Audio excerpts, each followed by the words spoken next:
is your birthday gift. Gift. That he gave to us. That's the girls' hostel.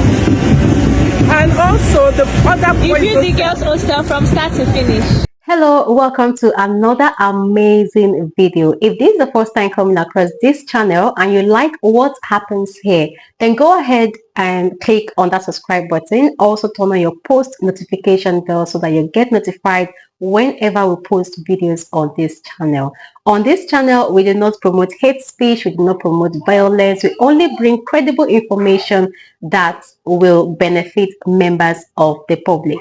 I want to use this opportunity, I want to use this medium to appreciate YouTube for creating such an amazing avenue that helps us bring information, credible information to the members of the public. Now, I came across this video that caught my attention. I want us to watch it together. As you watch, do not forget to like and share. It's your birthday gift. Gift. That he gave to us. That's the girls' hostel. And also the other boys. Review the girls' hostel from start to finish. Start to finish. Yes. That one start to finish. From start to finish. While the other boys hostel, he came to lay the foundation, add dates to the money. So his name is also on the wall there. So you see, Dominican College is His Excellency from the beginning, from Genesis to Revelation. That's why we are welcoming him back home. Back home. You're dealing with that there. And you know, we had armed robbers that came to attack us. His Excellency came at 4 a.m. when we called him. 4 a.m. to come and see us. Himself? Yes. That's and there a lot of stories. When fire got the contents there to the ground, he came early in the morning to come and see the sisters and rebuilt the house. You have to see that comment. From start to finish, he rebuilt it for them. You started the job, bro. Hey.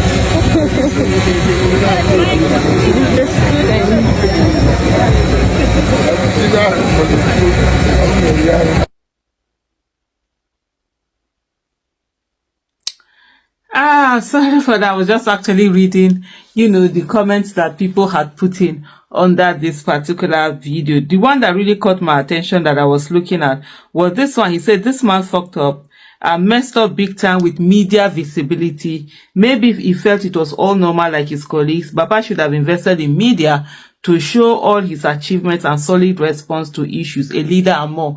You see a lot of old videos and people are speaking up about Peter Obi and what he did, as governor. And then this particular person, Farouk M, says, Anambra State was the safest state in Nigeria under Peter Obi. It was even reported by Tinubu's newspaper. Betroni bigots are asking what he did as governor. Propaganda cannot erase historical facts. Only Peter Obi can stem the tide of insecurity ravaging Nigeria today. So Peter Obi has been doing series of visits that he has been on. So Sarah Ibrahim has this to say, and that's where the video is also, the video you just watched is also from her. She says, remember when Peter Obi said every senior prefect and principals of secondary school had his number as governor? And when he said he will fight insecurity physically and head on. A school and convent was being robbed by about 30 heavily armed robbers at midnight, and the Reverend Sister called Peter Obi. The robbers wanted to rob and rape them. Peter Obi got the distress call at 3 a.m. midnight and joined his security even against orders just to go and rescue the sisters. There was heavy gunfire from 3 a.m. to about 4 a.m. which resulted into 3 armed robbers losing their lives. Peter Obi was in the midst of it all, personally involved in battle with the security men to rescue the school and convert from heavily armed men. When he says he will fight insecurity physically and head on, Okute meant every word. A warrior, she says. And it's the comments, that I was looking at. When you talk about hands-on leadership, you're going to see it with Mr. Peter Obi. Mr. Peter Obi might not necessarily be the one that will sugarcoat the words for you and give you fancy English in very fancy accents and call figures out of the air and bamboozle with fancy words, fancy figures, and all of that. He's gonna call the numbers anyway. He's gonna call data. He's gonna do statistics. He's gonna do comparison and say, look at this and that. I remember when Peter Obi was comparing in terms of our fuel consumption, and he was saying there's no how Nigeria is consuming what we are being told that we are consuming. And he looked at Pakistan, which he said is roughly the population of Nigeria and probably has more cars than Nigeria, yet their consumption is not as high as what is being reported is being consumed in Nigeria. What do we have? Recently also we have Aliko Dangote coming out to say that the oil being consumed in Nigeria, the figure that has been put out, it's exaggerated. It's not up to that particular figure. This all have to do with corruption in terms of the fact that some people, they use that to get subsidy. Oil they've not brought into the country, nothing, but they'll just bring out numbers and the country will be paying subsidy on oil we are not even consuming. And so just looking at this is to talk about this hands-on leadership. And this is one thing with Mr. Peter Obi. Literally everywhere he goes to, you're finding people who are actually ascertaining to the things he talked about, to the positive impact that his government has, felt on him. And even though when I talk, some people might say that, Aisha is biased because she supports Peter Obi. But honestly, the truth is the truth. And if anyone that knows me, if it's not that way, I will say it though. Worst case scenario, you abuse me, you insult me. It doesn't change my color. But what has to be said has to be said. I always say I'm not on anyone's side. I make sure as much as possible I'm on the side of truth and justice. And so this is what it is. And it's quite important for us to keep saying these things, because when they talk about integrity is not complete until it's consistent. You can't just say it's now that you're having the integrity, you didn't have it before, you have it sometimes, you don't. No. There has to be a consistency, and that's what we are seeing with Mr. Peter Obi, the fact that his consistency in the love for his people, inconsistency in the work that he does. And I'm loving this whole thing where people are bringing up, old videos, old pictures, like when they were insulting him about him serving food.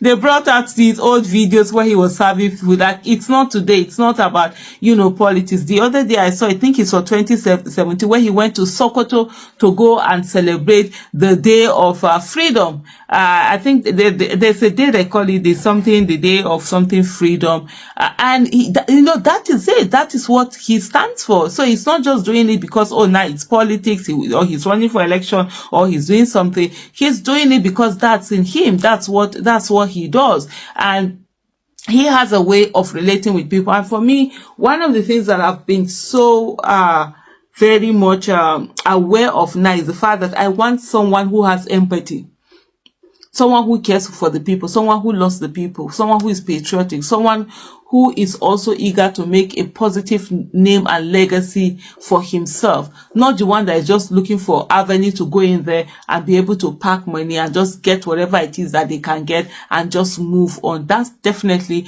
not the things, kind of things that we are looking for. And as we go on to 2027 election, this is not the time for us to be sentimental or to go, anything can do, anything will not do. You need someone that will motivate the people. You need someone that feel, yes, we can come out and do something. You need that kind of a person, especially where you have an incumbent who rigged his way into office, who knows he's not going to get that kind of numbers again. He's going to rig. So you need a situation whereby people massively come out to the extent that the only rigging that they can do that will only make any impact is to rig, to reduce the embarrassment, and definitely not to rig to win. So you need someone that will motivate the people. But if you just put anyhow person, people will just go home and sleep. Why would they even waste their time? And at the end of the day, when there's apathy, it's always the incumbent that.